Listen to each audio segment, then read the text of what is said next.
Tape my eyes open to force reality. Why can't you just let me eat my weight in glee? Hush. Well, hello, World Ablaze listeners, and Happy New Year. We are now in 2025, and this is the first episode of World Ablaze with yours truly, George Fonts, for the year 2025. Now, while many were able to celebrate around the world, welcome in the new year, have hopes for a better you, a better, America, a better Japan, a better Germany, wherever you live, everybody wanted to step into 2025 and leave 2024 behind them. Absolutely. But in America, while everybody was joyous and celebrating, we suddenly had two tragic events take shape. Two tragic events that open our eyes to what has always been possible and what has always been here on our soil. When we were all sleeping, now we were up, partying, but our minds were turned off. We were not ever thinking about what may happen. And that's what I mean by America was sleeping. You see, we had a terrorist attack in New Orleans, and we had what seems to be a terrorist attack in Las Vegas, both on New Year's. Both attacks bear some similarities and seem to be connected in that they were both under the alleged allegiance to ISIS by both perpetrators. Now, in New Orleans, the attacker chose to use a truck that was rented. I believe it was an F-150 truck rented on Turo. Turo being a place you can go to rent vehicles. I'm familiar with it. I know somebody who actually uses this. They buy certain vehicles that may be, let's consider like high-end sports car. They also own a really cool, what do you call those vans? Like those Mercedes vans they're like campers, but they're like super fancy.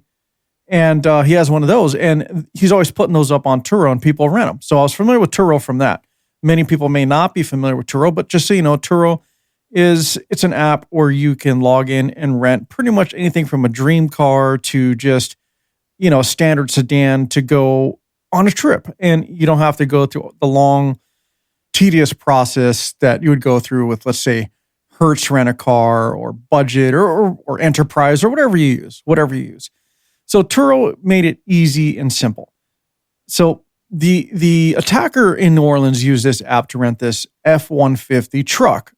So it's a good sized truck. It's heavy.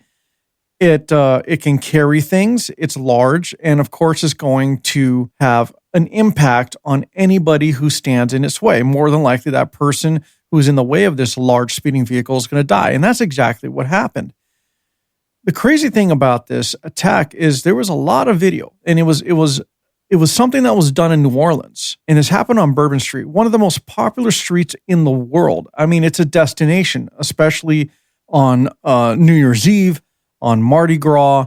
There's a lot of, very high profile sports events. I mean, the Super Bowl is going to be there. The Sugar Bowl was scheduled to happen, and they had to reschedule the Sugar Bowl due to the incident. Now, given how high profile New Orleans is on these days, and the fact that Bourbon Street is such a popular street, and I'm talking worldwide, it's I would say it's very similar to the popularity of Vegas in some respects. Now, the security measures were a bit lax, and there's a lot to discuss there. There were barricades that are usually up on Bourbon Street that are deployed to stop this sort of thing from happening, from anyone driving into the street, because it's just flooded with pedestrians. But this particular time, it was not. This New Year's Eve, those barricades were not up because they were allegedly getting serviced or upgraded. Now, who would choose this time to have them serviced or upgraded and not be able to be deployed on such a high-profile day and event such as New Year's Eve? That is a question that has yet to be answered, but needs to be considered. Now, the person who did this person, what's crazy about it is they're a U.S. veteran. They are a military veteran. The person was, I believe, to be 42 years old as it's being reported. Name is Shamsuddin Jabbar, and I'm sure I freaking mispronounced that because, listen, I don't speak Arabic. I'm sure I mispronounced that, but Shamsuddin Jabbar, it's Shamsud. That's the first name, dash DIN, Jabbar, Jabbar. But regardless, this person's a military veteran, served multiple tours, a U.S. citizen, someone you would never expect to carry something out as heinous as this terrorist attack. An attack in which he used this truck to plow through people on Bourbon Street. Now, as of now, as the reports that have come out, the death toll is up to 15 people as of now. I don't know if there will be more reported, but so far we know there's 15 people. Now, while he used this truck to run people over, speeding at very high speeds to do this, he also had a weapon on him. I think multiple weapons, but for sure one. Again, things are getting convoluted with the reporting, but I know there was one weapon, as well as, get this, IEDs. That's right, improvised explosive devices. This person drove through Bourbon Street at a high rate of speed, plowed through a few people, got out of the vehicle, grabbed his rifle, his weapon, and began to start shooting. Now, the positive here is that law enforcement in the area reacted very quickly, and they ended up killing the attacker. They have video. They have video of everything that happened, and some of that was released. But before everything was found out, I want you to hear this press release, because as I've just described everything, and let me go back through this. We have a person who rented a large vehicle who sped through the streets of New Orleans, which, by the way, had Texas plates. So they're alleging that he traveled all the way from Texas to commit this heinous crime against humanity, this terrorist act. So rented this large vehicle, drove all the way into New Orleans, sped through the streets, killed people with a truck, got out with a rifle, and started shooting. On top of that, they found IEDs. There was a few in the truck, I believe. And they're reporting that this wasn't a terrorist attack. At this time, the first reports were, we'll just dismiss this as a terrorist attack. It's just a heinous crime. So I'm going to play the FBI's response. I want you to hear this. Enough information that the FBI will be taking over this investigation.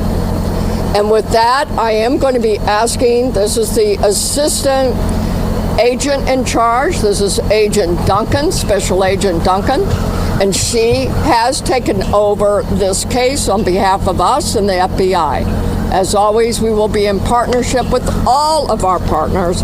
But Agent Duncan, if you want to have a few words for everyone. Thank you, ma'am. Good morning. My name is Alethea Duncan. I'm the Assistant Special Agent in charge for FBI New Orleans. As Chief Kirkpatrick said, we'll be taking over the investigative lead for this event. This is not a terrorist event. What it is right now is their improvised explosive devices that was found, and we are working on confirming if this is a viable device or not. All right, you just heard that, right? You just heard that. Remember what I just said earlier. Large truck rented, speeding through the streets, killing a dozen people. Person has an automatic rifle or weapon, gets out, starts shooting, gets into a gunfight with the police. Police kill him. And then the FBI is saying that this is not a terrorist event, but we did find IEDs. Hold on. In what world do you live in? Do improvised explosive devices and terrorist event do not go together? Isn't anything in which a person uses an explosive device against the general public, isn't that always considered an act of terrorism? Now, this was a radicalized act of terrorism because, According to reports that came out later, the attacker, Shamsuddin Jabbar, again, who was 42 years old, was a U.S. Army veteran. Okay, let me let this sink in. He was a U.S. Army veteran, lived in Texas, hence the Texas plates on the rental vehicle, and being someone who committed their life to service. Now, after he got out of service, he ended up getting into real estate or something like that. He was in the tech industry. This is someone who is considered to be a smart individual. I don't know what his personal life was like. Details are still unfolding. They're still being discovered. They're still being revealed. We don't know everything yet. But this person got radicalized at some point. Maybe he always was radicalized. We don't know. But it's crazy to think that somebody who served the United States of America in a military capacity that was able to give up their life to protect America had become radicalized and was going to go ahead and commit a terrorist act against American people on U.S. soil. There are also reports that Jabbar had said that he was going to kill his own family. He was prepared to kill his own family as well, but never followed through with it. So the question remains, what happened here? What caused him to turn? That's the question. That's the question that has not been answered. There's a lot of speculation as to his background, but we have no idea who or what he encountered while he was in the military. We have no idea why he chose to take this path.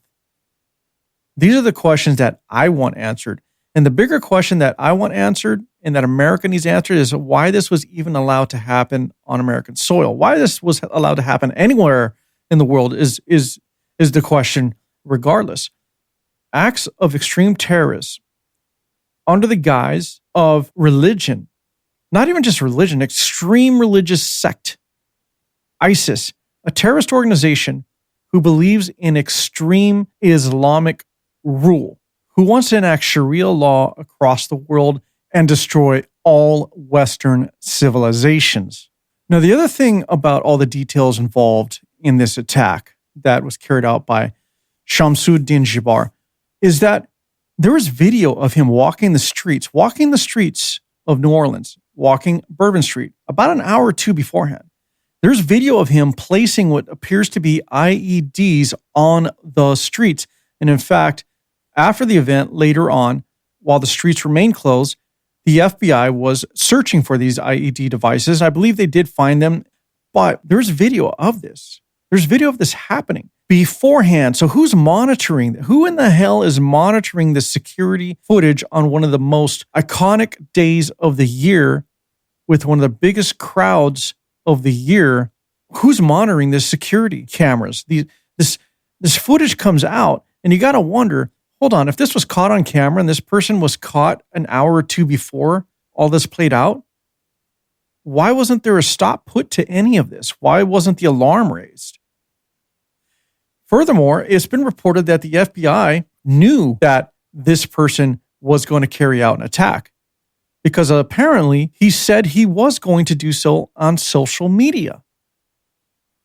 Yet still, while the alarm may have been raised there, nothing was done at the local level because there was no coordinated effort to make sure that there was increased or heightened security after they found that Shamsuddin Jabbar said that he was going to carry out this terrorist attack. So you have the breakdown of communication between the FBI and local law enforcement and the breakdown in where they did not increase or heighten security efforts after he had posted on social media he was going to carry this attack out. And also, there is video footage of him walking the streets, and they even captured him placing IEDs hours before the actual attack he did with the large F-150 truck. There is an absolute pattern of failure in the United States recently with our security. There's no sense of urgency. We're complicit. We are not protecting ourselves, and the government that we trust is not protecting its citizens. This has to end. This has to end. Now, another terrorist attack took place on New Year's in Las Vegas. Now, it didn't seem like it was a terrorist attack because the media, immediately after seeing the footage, said, oh, a Tesla truck blew up in front of Trump Hotel in Las Vegas. Basically wrote the headline to read, a Tesla truck exploded in front of Trump International Hotel. Now, if you're reading that headline, you're like, oh, wow, that is crazy. And you wouldn't think much of it other than, I hope everyone's safe and no one got hurt. And the headline would be believable because there have been reports and incidents of where there were Tesla battery fires in which they burned up and the cars just, well, they literally exploded. But there's a difference here. When watching the video, and it came out later that, no, wait, the Tesla truck did not burn up or explode. The video shows that the explosion started or came out of the trunk. And if you watch the explosion, it looks like, I'm not going to lie to you, when I first saw this, I was like, that looks like fireworks. Well, fast forward, and the investigation shows that, yes, the trunk or the truck bed area was actually filled with fireworks and other explosive munitions combined. There was a remote detonation device in there. And the person who allegedly did this was sitting in the truck. Now, that person was burned up beyond recognition. And somehow they're able to figure out who this person was. Who was it? Matthew Leivelsberger, another person, age 37, who served in the military. In fact, this person was active military, and beyond being an active military, special forces. I believe he was a Green Beret. Now, this is interesting. Compared to the attack in New Orleans, this one is a lot murkier, less clear-cut, because the attacker in New Orleans pledged his allegiance to ISIS, actually had an ISIS flag on his truck, IEDs, carried it out himself, got out of the truck and started shooting other people. There's video of this all happening, but yet with the explosion in front of Trump International Hotel in Las Vegas, the video footage doesn't really show the truck or the Tesla vehicle parking in front of the hotel. It's very weird how, with all the cameras there are in Las Vegas, that the footage has not been very, very cohesive in showing the exact routes of this truck and how it got there. Furthermore, how does a Green Beret get to the point of being radicalized to carry out a terrorist attack? Another thing about this is that Matthew Leivelsberger allegedly shot himself in the head seconds before. They're saying, now this is what they're reporting, he shot himself seconds before the Tesla truck exploded. Now, that right there is a little strange. If he shot himself, who detonated the explosives?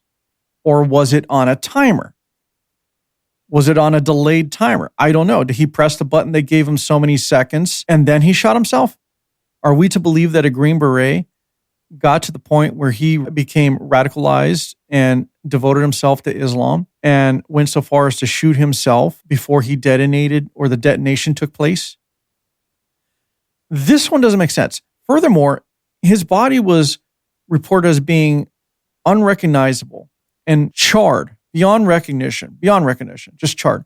Yet they found intact a couple of IDs that did not have any burns on them. Barely any melting of the plastic covering on the IDs. Nothing. They look pretty much just about pristine. The fire was so hot when it consumed Matthew Leivelsberger that even parts of the gun that they found that was allegedly used for him to commit suicide was partially melted. Yet these IDs were intact and nearly pristine. Raises a few red flags, definitely raises some questions. As in, was he already dead? Was he used in some way? Was he threatened? Executed? And then was the truck basically driving itself to the destination? Now that is the bigger question. And that's the one that kind of makes sense to me. If you show the route, I know you can't see it because this is just audio, but they showed the route, the map of the travels that took place. And the route that was chosen, allegedly chosen by Matthew Lavelsberger to get to Las Vegas, is a 300-mile additional difference than a direct route from where he would have originally taken off from in Colorado. Why this route was taken, we don't know. This also may seem to be an indicator that the truck may have been self-driving or even remotely controlled, or even driven by another individual who was unfamiliar, who used Matthew Lavelsberger, had him detained and or shot at some point, and got out and left him in the truck before it exploded. Possible. Now, I'm speculating, I'm theorizing here. That is not anything that has been reported. It's just something that I'm saying. So don't take that as any factual news as of yet, but who knows, right? So there was a 300-mile difference, an additional 300-mile difference versus the direct route that he could have taken. Why would he go that way? And apparently, it's been reported that the truck even stopped in Las Vegas, New Mexico, which possibly indicates that there was someone else driving this vehicle or controlling this vehicle that didn't actually know where they were going or was very unfamiliar. So there's a lot here that doesn't add up. It also doesn't add up that Matthew Lavelsberger was apparently texting his ex-girlfriends, reaching out to them before this tragic event took place. Was it Matthew Lavelsberger? Was he under some kind of duress? Was he forced to do so? Was his family threatened? What happened? We don't know. But there's a lot, again, as I said, that doesn't add up to a career Green Beret committing a terrorist act, found charred beyond recognition, yet had completely intact, invisible identification, who allegedly shot himself before the explosion. Now, the only silver lining to any of this is a testament to the actual Tesla truck itself. The explosion could have been greater and basically bared much more damage upon the surroundings, the building itself, but the explosion was mostly contained due to the strength and integrity of the truck. If you watch the video, there absolutely was an explosion. Anybody who was too close definitely would have been killed. But the truck itself stayed intact. It kind of just blew the back off, but the frame's intact. Everything, it was, look, Elon designed and built this thing like a tank. And according to the video that we all saw, it definitely was a tank. And I think that choosing this vehicle for this type of attack was a mistake on the terrorists' side because the Tesla truck did contain the explosion. It did contain the explosion. So I would say that we got lucky in that respect. Now, Elon Musk also reached out immediately and started digging into this and doing his own detective work because it's his vehicle.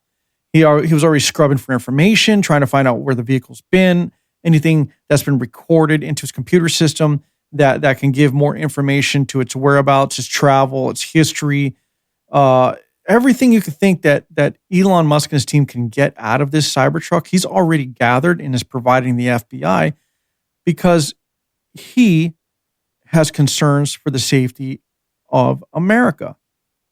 In fact, he did so much quicker than any law enforcement agency ever could have. So here's a big hat tip to Elon Musk for stepping in and making sure that all the information we can get regarding this attack is made available, according to whatever his team can gather from that particular vehicle. Now, again, while it seems very strange a career Green Beret would commit this heinous act and ended up with a bullet in his head before the device had exploded, and he had completely intact, unscathed identification, even though his body was burnt beyond belief, law enforcement was somehow able to match up his tattoos on his arm from pictures they got with his body that was somehow charred beyond recognition.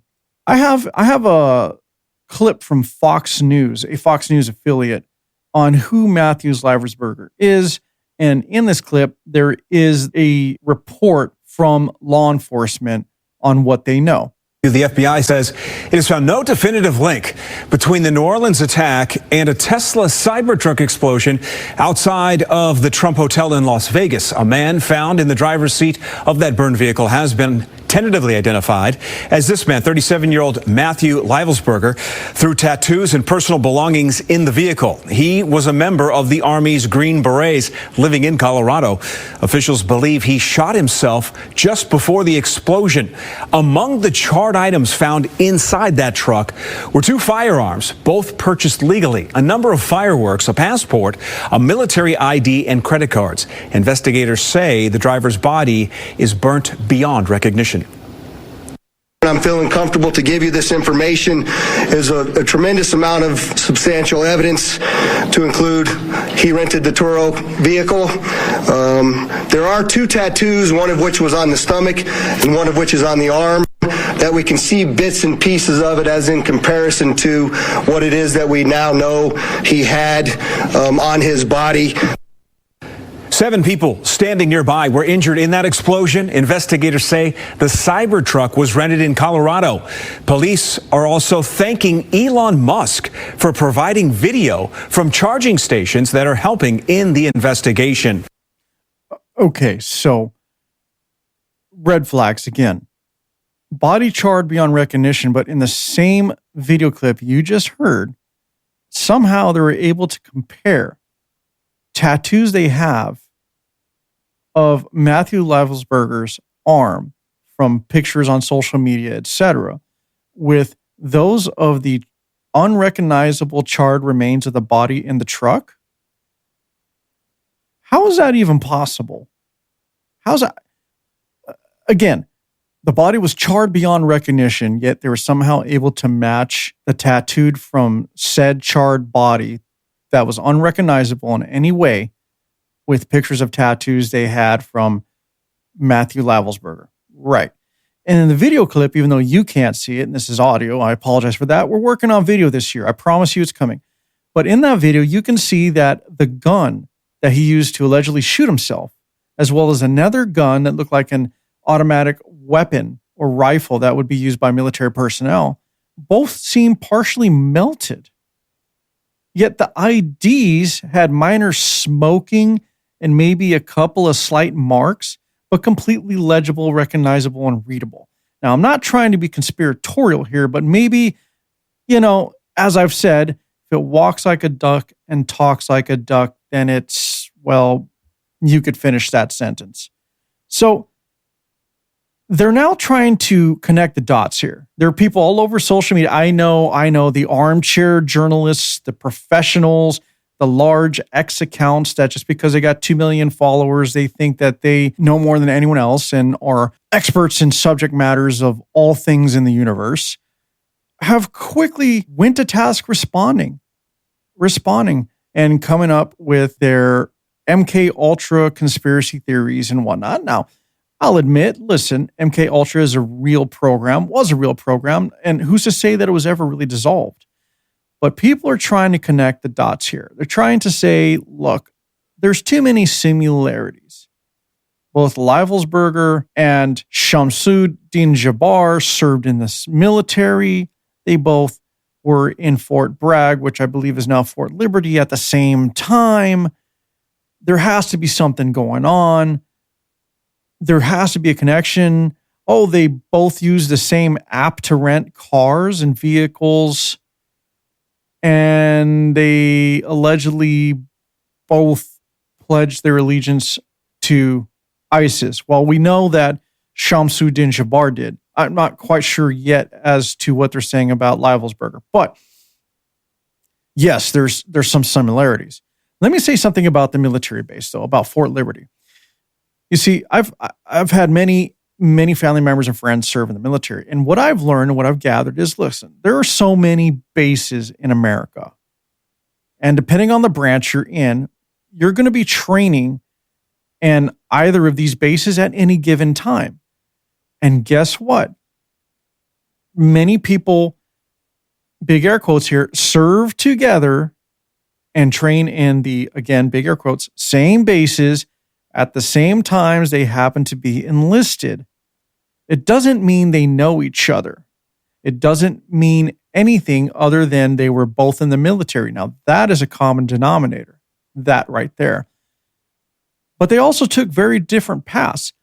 I am not really sure a special forces operator, a Green Beret, would ever have any connection with somebody such as Shamsuddin Jabbar, who was not in special forces, who wasn't in any capacity, as far as I know. This may come out later that he might have, but wasn't in any position or capacity to really communicate with a Green Beret on the daily or in any operations. Aside from all of that, the only other dot that they may be able to connect, or they might connect, is that they both rented cars through the same app, through Turo. I can just chalk that up to coincidence. Both of these cars are rented under their own names using their own financial means. Okay. Now, if you follow the money, you would see that the transactions were from separate accounts, separate names, separate credit cards, whatever. There's no real connection to the money per se. Now, it may come out later that this was actually a coordinated effort. It could be. And there is a bigger nefarious person or group at play, that being ISIS. ISIS, the group that Shamsuddin Jabbar pledged allegiance to and carried this act of terrorism out in New Orleans under the banner of ISIS. And maybe that's what the connection is. Maybe ISIS set this whole thing up. As far as Leivelsberger goes, a Green Beret, maybe he was a patsy. Maybe he was someone who was forced into renting the car. Maybe through his operations overseas in Afghanistan and whatnot, and what he did in the special forces, maybe somehow ISIS got to him. Maybe they were able to threaten his family and force him to carry this out forcefully. It would account for his erratic behavior and suddenly texting his ex-girlfriends. But again, this is all speculation. We don't know. The bigger issue here is how this even happened on U.S. soil. Now, after these things had happened, not very long after, we saw Palestinian Hamas sympathizers marching through the streets of New York. And it's been said that it was a planned event, that they were going to do this anyway, and they had approval from the city. But you can't keep ruling out the coincidence of the large groups of Hamas Palestinian sympathizers recently in the U.S. that have been organizing and marching, and their groups are growing and growing. And not just in the U.S., our neighbors to the north in Canada are going through the same thing. And you can't tell me there isn't a correlation and coincidence between this protest, these people who hide their faces, who don't want to be on camera, who are gathering in large numbers under the guise of supporting Palestine and freeing Palestine. Okay, maybe you actually do care what's happening to the Palestinians in Gaza. Maybe you do. Maybe you do. Maybe you're one of these people who got roped into this group, and you're going to go out of your way to make sure that the killing stops, that the people of Palestine are free from being oppressed, suppressed, bombed, killed, etc. Maybe. But the reality is, all of this is a ruse. And you may disagree with me, but I'm not buying it. I am not buying it. There's a direct correlation, I believe, between the increase in Palestinian Hamas sympathizers and the increase in Islamic terrorist events and intimidation in Western civilizations. And we can chalk it all up to tolerance, inclusion, and being sympathetic to the plight of being a good human. But let's just break this down. Sweden has been having troubles. They're being overrun by alleged refugees. The UK is falling to a large number of Muslim immigrants and, again, alleged refugees. Ireland is about lost. Spain has also been battling this. Portugal has been battling this. My question is, well, hold on, before I move on, the U.S. has also seen a large number of alleged refugees crossing into our borders and coming into our country, many of them of the Islamic faith. So again, if your religion that you believe in, and I'm not calling out all Muslims or people of Islam. I know there's extremes. I'm not naive to that. But if it's so great, why are you fleeing to Western nations? If your way of life, your religion, and everything you hold dear is so great, why are you fleeing to Western nations? To escape the tyranny and oppression imposed on you by those who rule under the guise of Islam itself? I mean, if that's not an eye-opener, I don't know what is. You're fleeing from that which you believe in and then imposing what you believe in where you land and trying to turn that Western civilization into that whence you came, that you tried to escape from. It doesn't make any sense. It doesn't make sense because the only reason this is happening is because it is a quiet invasion, an infiltration in which they're able to live in our Western lands under the guise of being a refugee, and they're able to grow in power numbers because they scream racism, they scream tolerance, they scream inclusion, and they're using your own laws and your own sympathy and empathy against you. And so most everyone cowers and bows down to these people. And before you know it, you lost control. You lost control. There's nothing wrong with someone who really needs to flee, who really is an actual refugee fleeing a bad situation, looking for a better life. But you damn well sure as hell better assimilate into the country in which you are seeking that asylum. You don't create your own subculture and try to change the native culture from within and overtake the people of that land. That is an invasion. That is exactly what that is. Now, I have a clip from somebody here from the United Arab Emirates who echoes everything I just said and confirms everything that I'm telling you. And this isn't the only time someone from that region has warned the United States of America or Western civilizations in general of what is going on. Listen to this clip and you let me know what you think. Anti-Semitism should not be an opinion. It's not an opinion, it's a crime. Once you allow it under the umbrella of freedom of speech, you allowing Bin Laden to give a speech in your street, then do not be surprised for Al-Qaeda to be run in your street. The Muslim Brotherhoods are the radical Islamists.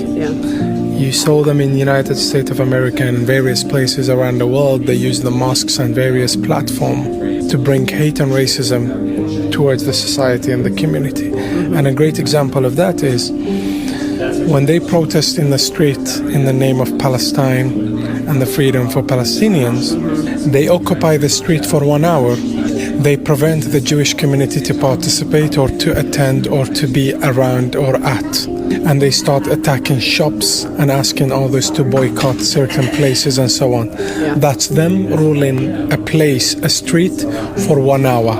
Can you imagine them ruling a country for more than 1 hour? Can you imagine the atrocities they will commit? My beloved country, UAE, we have Muslim Brotherhoods as banned. We don't tolerate anti-Semitism. Unfortunately, the Muslim Brotherhoods are not banned in the United States of America and not classified as terrorism or as a terrorist, even though Hamas is the armed forces of it. Interesting. So someone from the Middle East in an interview warning the United States of America and Western civilizations about the Muslim Brotherhood and their tactics. I have another video from somebody that was at a press conference who is also Middle Eastern, warning the UK and Western civilizations about Islam. And this was from a conference in 2017. So they were giving us fair warning in 2017. Listen to this. And let me say this in English so you can understand what I'm saying. I have translation. No, I know you have translation, but I just want to make sure you get it right.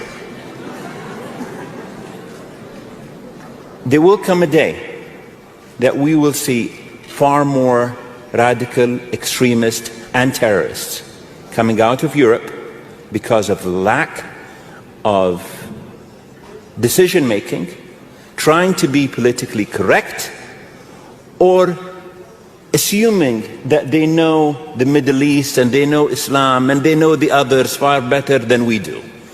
And I'm sorry, but that's pure ignorance. Huh.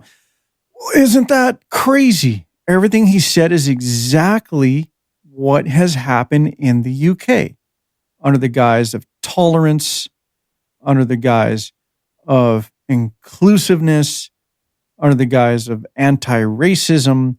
They have been overrun by those of the Muslim or Islamic faith, to the point that if someone in the UK makes a statement on social media that is considered or reported to be racist or upsetting, mostly against Muslims, to be quite honest, they are arrested.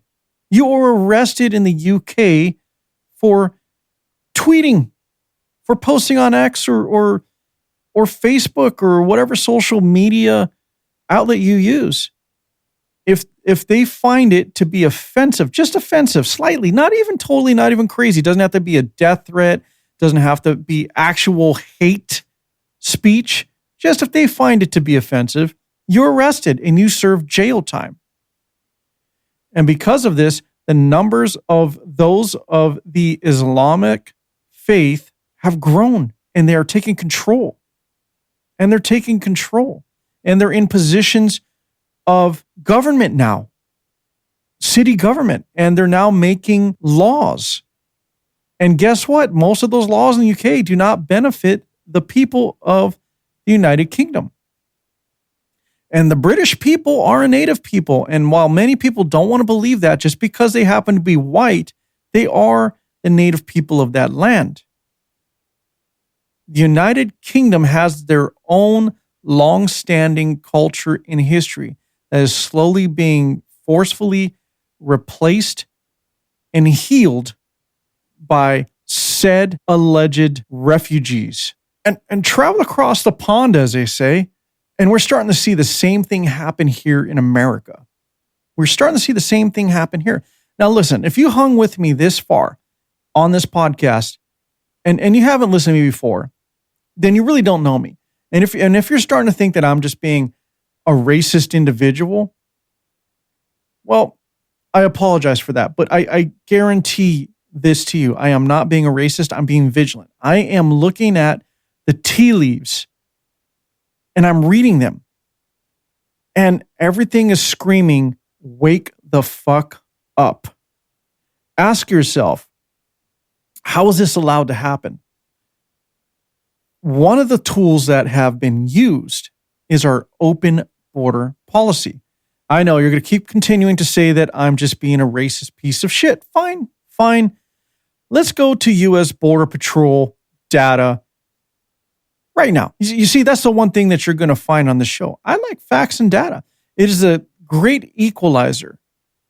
The great equalizer to the very inept and inadequate media that we have across the world, by the way. So let's go to the actual Customs and Border Patrol website. And I'm going to go to 2024 here. And there's a tab. It's first off, let me explain this. If you go to their website, you can find statistics, okay? Now, what I'm looking at right here is total Customs and Border Patrol enforcement actions. Actions meaning people they've apprehended, confronted, etc. Now, I want you to keep in mind when I read these numbers, these are only the people they encountered. Now, I've done a show previously where I went through all the data of people entering our borders illegally, and I did talk about the terrorists that they encountered. And I even talked about those that got away. Now, gotaways are those that they know crossed, but they haven't been able to catch, or that they knew were en route, but they didn't encounter. So the gotaways are another thing that is even more concerning. But let's look at the terrorist screening data. Now, terrorist screening data, what that is, the TSDS, the terrorist screening data. Sorry if I'm starting to fumble my words. My mouth is getting dry. I've been talking a while. But what this means is these are known people who are in the system already. These are people they can actually identify as being in the system, not people they suspect, not people that through interrogation or questioning they found to be. These are people that are already in the system as known terrorists. In 2024, through land borders, both south and north, and this is what's interesting. A lot of people are concerned about our southern border when it comes to terrorists entering, but you're going to find that most of them actually come through the north, i.e. Canada. In 2024 alone, there were 52 that have been apprehended or encountered through the southern border, specifically the southwestern border. Okay. So that's 52 in 2024. But through our northern border, through the northern border, via route through Canada, by the way, there were 358 terrorists that they encountered. 358. Adding up to 410 through land borders alone. 410 terrorists that were encountered. Thank God they were encountered. We don't know about the ones they didn't encounter. They've become emboldening. And you don't think the 410 sounds like a lot? Let me tell you something. 410 is a lot. One radicalized person in New Orleans killed 15 people. And if he wasn't shot by police officers who responded quickly, he would have killed even more with his automatic rifle. But the police luckily were there and responded accordingly. If they weren't, this could have been a tragedy that could have been probably 50, 75, maybe even 100 or so people. But we got to thank our stars that law enforcement reacted accordingly. Now, let's take that one person who killed 15 people. Okay? Let's go ahead and take, I'm not trying to be macabre here, but let's take this 410 encounter terrorists just through the land borders, by the way. This doesn't account for the ports of entry. This is just land borders. And let's multiply that 410 by 15. We now have over 6,150 deaths carried out by terrorists. And this is based on one small terrorist event. This doesn't include whether they threw a bomb into a building or flew a plane into a building or drove a truck full of explosives into a city. Are you starting to see the picture here? Do I need to do more math for this to make sense? Why this is so concerning? Let's move on to the ports of entry. Just through ports of entry, by the way. Okay, this is by sea, by ports of entry. Through the Southwest, 103. 103. Now, of course, the numbers are going to be higher on the Southwest because we'd have more ports of entry versus that on the northern side. But 103 terrorists were encountered, 3 through the northern, adding up to 106. Now, between those two different types of borders, the land versus ports, if we add that number up, they have encountered 516. That's right, 516 in 2024. But you know what's even more concerning? In 2023, there was even more. In 2023, between both land borders and ports of entry, they actually encountered 736. 736.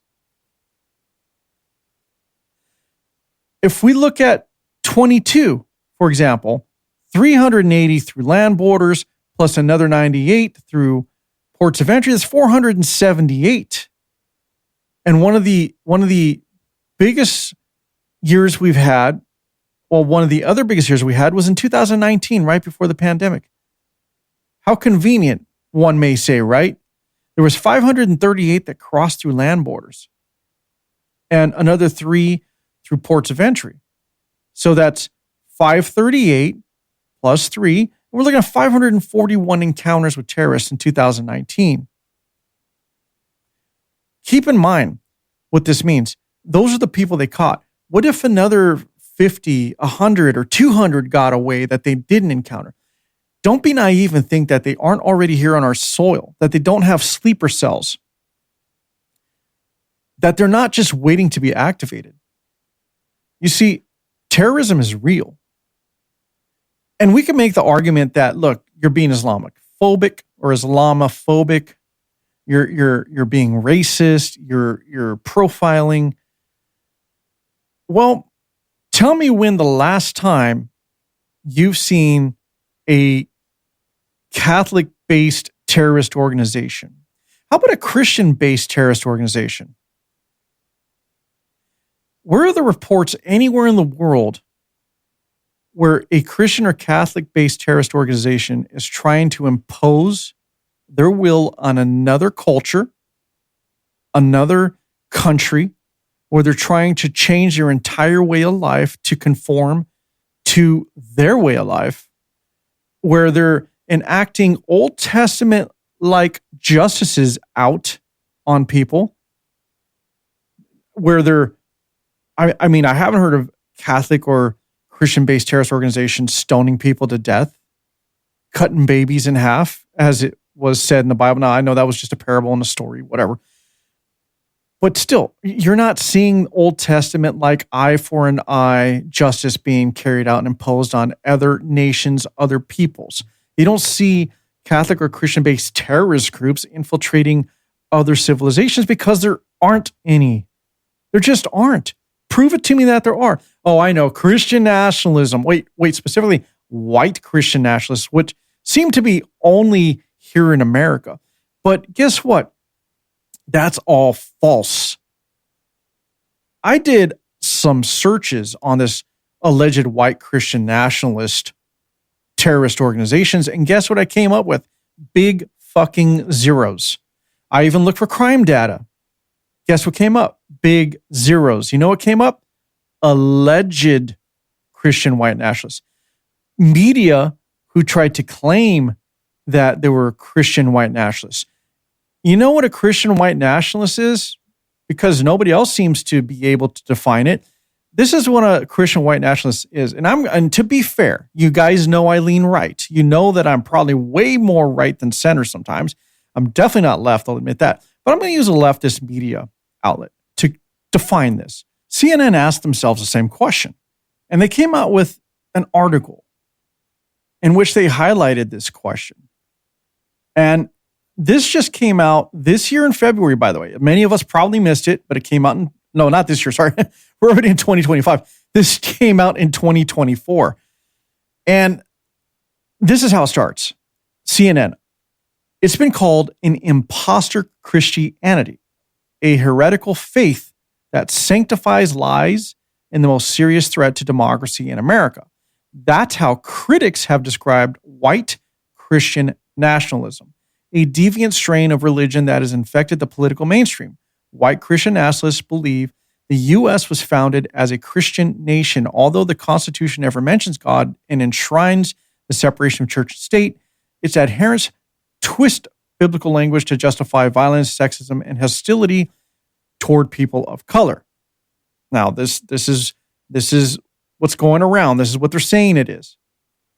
I'm going to read on. And here is what they say. But there is another cost to the spread of white Christian nationalism that no one mentions. The relentless coverage of white Christian nationalism is spreading a racist myth. The whiteness is the default setting for evangelical Christianity. This is one of the unintended consequences of the media and public's fascination with the subject. Feeding this perception is an avalanche of books, articles, and now a Hollywood film on the beliefs of white evangelical Christians, the biggest followers of Christian nationalism. In February 2023 survey, nearly 2/3 of white evangelical Protestants qualified as sympathizers or adherents to Christian nationalism. So it seems that a Christian nationalist has to specifically be a white person, which in and of itself seems to already be racist, or they're trying to categorize or pigeonhole a certain type of people so they can be defined or identified. But it seems like what a Christian nationalist is somebody who believes in God and believes that America was founded on Christian principles. And because of that, they are considered a threat. Now, that's very interesting because the truth is, yes, America was founded on Christian principles. It literally was. And yes, it's true that the Constitution does absolutely ask for and imply for separation between church and state. Why would you want the separation of church and state? Well, let's just talk about the Inquisition, for example.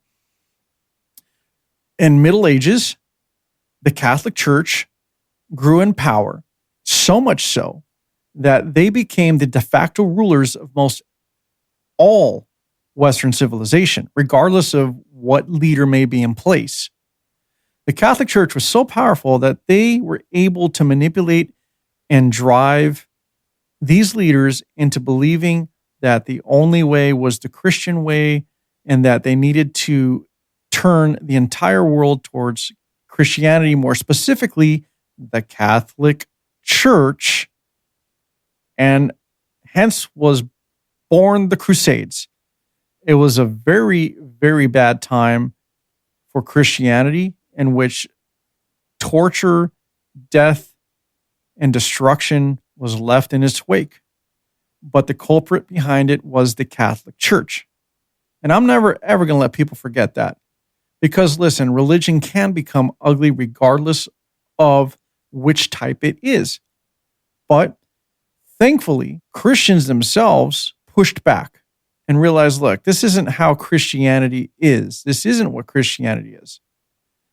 And the Inquisition faded away and was disbanded, and those that were behind this heinous act were held accountable, and here we are. And there hasn't been another one since, and I really hope there never will be, because that is not godlike, and that is not what Christianity is based on. Now, I know that was a very simple explanation of the Inquisition, but I'm not here to focus on that. I was just here to point out that, yes, there were bad things historically that happened that was related to the Christian faith, even though it was really bad actors of the Catholic Church. That being said, fast forward, my question stands.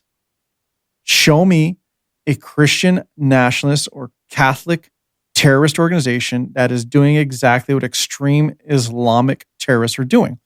Do we have the same variant of Al-Qaeda or ISIS in Christianity or Catholicism? No, it doesn't exist, and it's not going to exist. It just doesn't happen. So where am I going with this? Well, is it time? Listen, it's 2025. Is it time to stop being so tolerant? Is it time to start listening to your gut in these situations? Should we just finally admit that those who are disciples of Islam, that faith, that belief system is just not compatible with Western civilization? In all of history, Islam has never, ever been compatible with Western civilization. It just hasn't.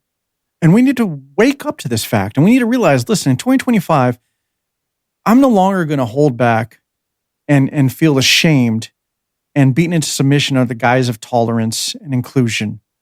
I say, fuck that. I say, go with your gut. Because 9 out of 10 times, your gut is right. Extreme Islam cannot be allowed to grow in numbers on American soil. Our borders need to be closed. We need to be more wary of these people who are basically coming together en masse, in large numbers, protesting on American soil for things that are not happening in America.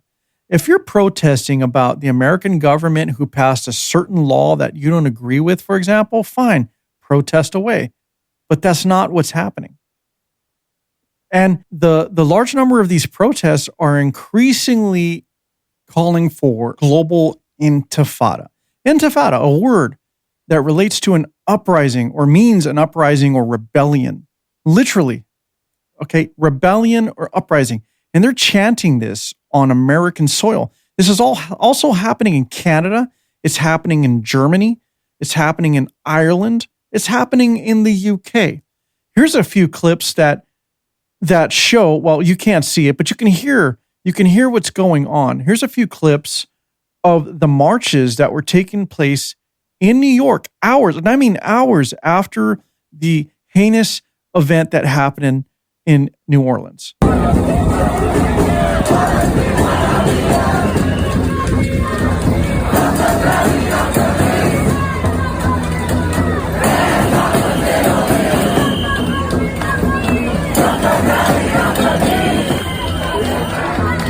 So that was the sounds of a very large crowd gathered together on the streets of New York. A bunch of Palestinian sympathizers, Hamas sympathizers. Some of them there, I believe that they believe they are there in support of the people of Palestine. But the large number of them are not. This is their opportunity to gather in large numbers, en masse, and they're increasing their numbers under the guise of supporting Palestine.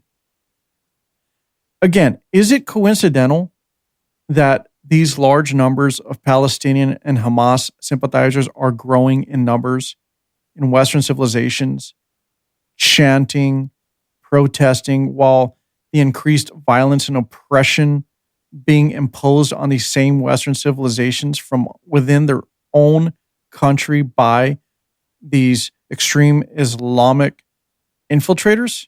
Is it still a coincidence, or is it a coordinated effort? Is it all planned? I'm just asking the question. I'm not trying to accuse. Well, maybe I am. Because at what point do you just, as I said, if it walks like a duck and it quacks like a duck, and again, you could finish that sentence, when do we call the crayon by its color? Honestly, when do we call the crayon by its color? A black crayon is a black crayon. An orange crayon is an orange crayon. A white crayon is a white crayon. A brown crayon is a brown crayon. When do we just start calling it like we see it? And this is how it's being done.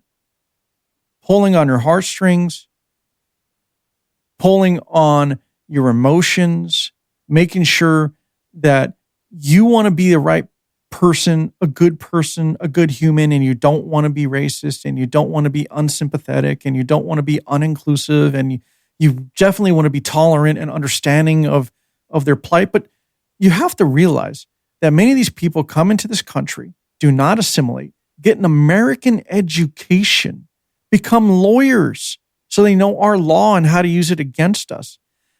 I know I'm starting to sound a little conspiratorial, but I'm encouraging you to do your own research. Do your own research. Look into this yourself. And if you want to correct me, you got something to say about it, by all means, send me a message. I'm on X. You could find me at Fontes Ablaze. That's Fontes Ablaze. You could find me on X. You could send me a message there. You can respond to any of my posts. Happy to have a discussion with you. Not a problem. You can also email me. It's out there in the open. worldablaze@fontsmedia.com. That's FONTES media.com. worldablaze@fontsmedia.com. I am there. You could also leave a comment on any podcast app that you use. You could leave a comment on Spotify. You could leave a comment on Apple, whatever you want to do.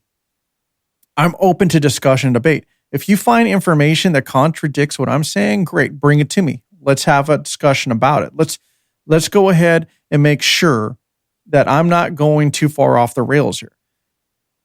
But you might just very well find that I'm on track. And so getting back to the two events, getting back to the terrorist attack in New Orleans and the terrorist attack in Las Vegas, are they connected? I'm not sure that they're connected as far as the two individuals who carried out the acts are concerned, but there is a bigger player here. And that player has been named, and it's ISIS. And in each incident, ISIS has been named. Now, as far as Las Vegas goes, I'm still having a hard time believing that a Green Beret carried out such a heinous act. That one is very strange, where the ID was found very legible, intact. The body was charred beyond recognition, but yet somehow they were able to match tattoo data on an unrecognized charred body. There was an alleged shooting in the head, alleged suicide committed just moments before the bomb detonated or exploded. Listen, that one is weird. That one is unexplainable as of yet. But we can definitely claim this. There were both terrorist attacks, and there were both terrorist attacks done in the name of ISIS. And with that, I'm going to leave you with all of my conspiracies, my theories, and maybe some assumptions. And I'm going to leave this all up to you to come up with your own theories and your own opinions. And I challenge you to try to connect the dots on this outside of ISIS being named as the common denominator here. Let me know what you think. Send me a message, leave comments. Let me know what you think. But one thing is very clear. If it quacks like a duck, walks like a duck, then it must be a duck. All right, thank you for listening. Please like, follow, subscribe, and share the show, and that's the only thing I ask of you. Share the show with others. I appreciate each and every one of you. And be on the lookout. We have Ryan Macbeth scheduled next week. That's going to be a great episode. He's a YouTuber. He's an extremely intelligent person. He was an military intelligence operator. And I think you're going to really enjoy that episode. Have a great day. Feel the tension, devils hide behind redemption. Honesty is the one-way gate to hell.